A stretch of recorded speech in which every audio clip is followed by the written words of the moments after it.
Another extremely important addition to any pack is water filtration, because you can only carry so much water on your back. And what I have here is a Catadine Vario water filter, and this thing can actually filter 530 gallons before it needs a replacement of the filter.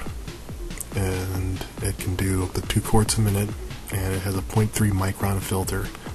Now this thing is great because for such a little size you can filter an extremely large amount of water. You also might want to get a couple extra filters with this. The really great thing about this too is even if you run out of filters, the way that's built, you can actually use it at pretty high efficiency. Not as great as it would with the disposable filters, but you can just clean off the ceramic filter and keep using it.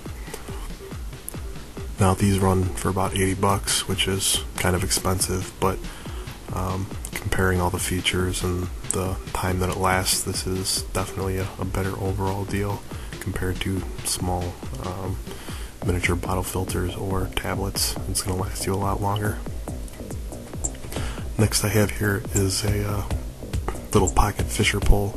I got this one at dealextreme.com, and it was very cheap. It was like $5, but it's a collapsible fishing pole. You know, not much to be said about it. Very small package. You know, you just attach the reel on here like this, and you know, you're ready to go.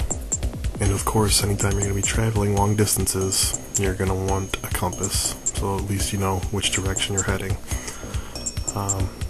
Try to get a decent water-filled one, one that's not going to break on you. This one's pretty small. I got here some micro lights. These are the kind you can just attach to your finger. It's real simple to use. Also, a quick note: anything that's in the red or orange area is going to be less visible from long distances. So if you're trying to keep out of sight of people, that's the color you want to use. You never know who you're going to run into or what you're going to need, and things are real bad. Who knows what paper money's going to be worth? So I got some good old hard cash, some silver here, just in case. Now, some other miscellaneous stuff I included that could become very useful. Right here I have a surgical kit. Hopefully you won't have to use it for actual surgery, you know, the minor kind of course. But you know, the kit here has lots of different clamps and scissors, a couple suture packs in case you need to stitch together a wound. It's got some blades as well, but you could also use this for repairing equipment. Of course, none of this is sterile, so if you were actually have to stitch something together, you'd want to sterilize it first. Now I have a 100 pack of X-Acto blades. Now, I can't tell you how many times just in my average daily life these things come in handy.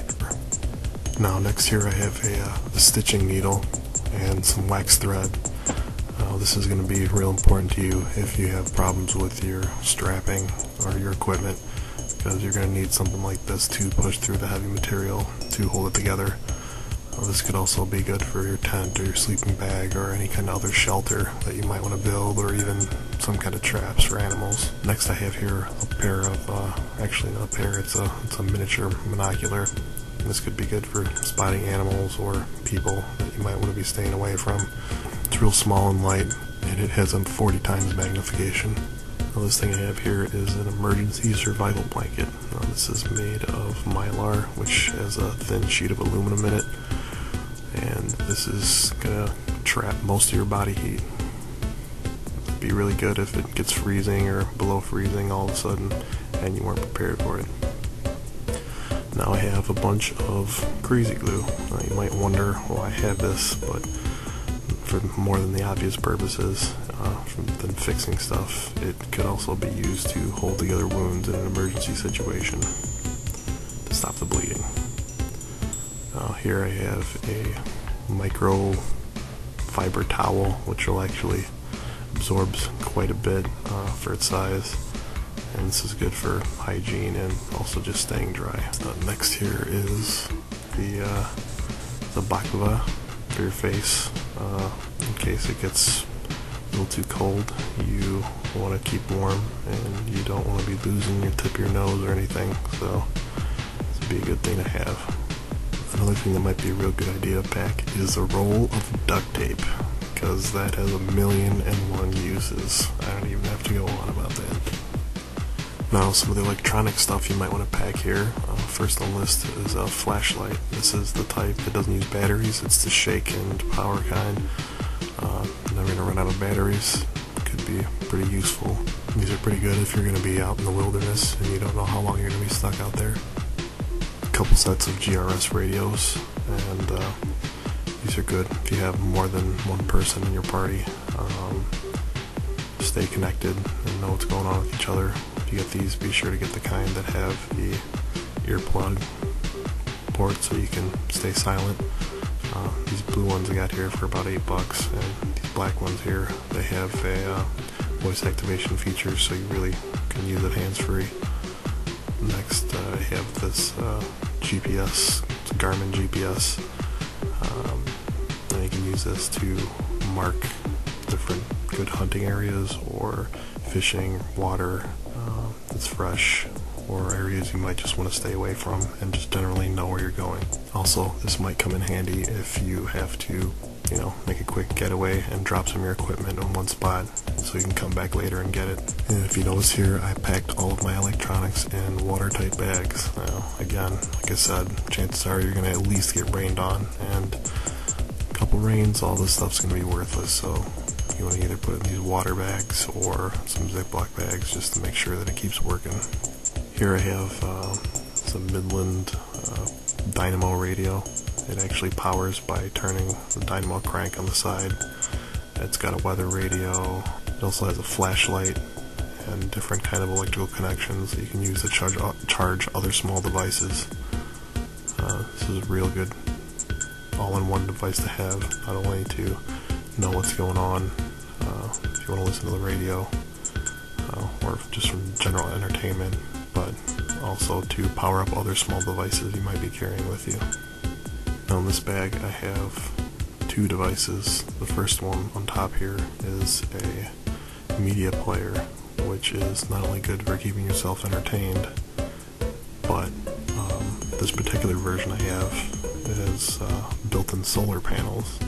So again, you're not going to need the batteries. You can just let it sit out and charge, or you could use the dynamo to charge it.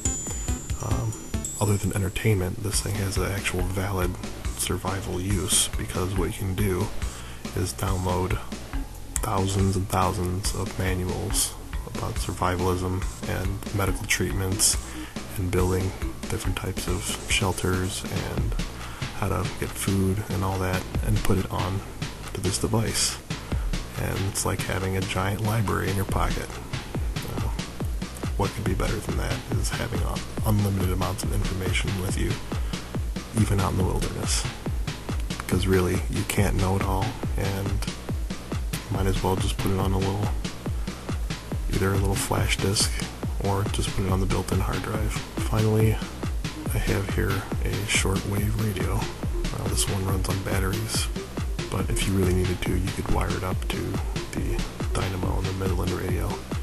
Now, this is good for knowing what's going on in the rest of the world, in case the problems that you're having are more local or even national, so you can get a little news, not only from news services, but individuals, because individuals use their shortwave radios. Some other stuff you're going to need with a kit like this that I didn't include is stuff like batteries and fishing line. Another important thing to remember too is keep your batteries separate from your electronic equipment, because if you're going to be setting this thing in a closet and it could be sitting there for years, you don't want them starting to rot and open up and explode inside your electronics and just ruin them. So at the very least, your electronics aren't going to be screwed. Now, I hope you enjoyed this overview of my bug out bag. I hope you found it helpful, and I hope you can use some of this information to set yourself up so you can be prepared in case of an emergency. If you like this video, please come check out my site. It's at www.expanton.com. It's spelled like expansion without an I. And you'll find a ton of great information there. I hope you sign up and join us and give us some ideas of your own. Thanks for watching.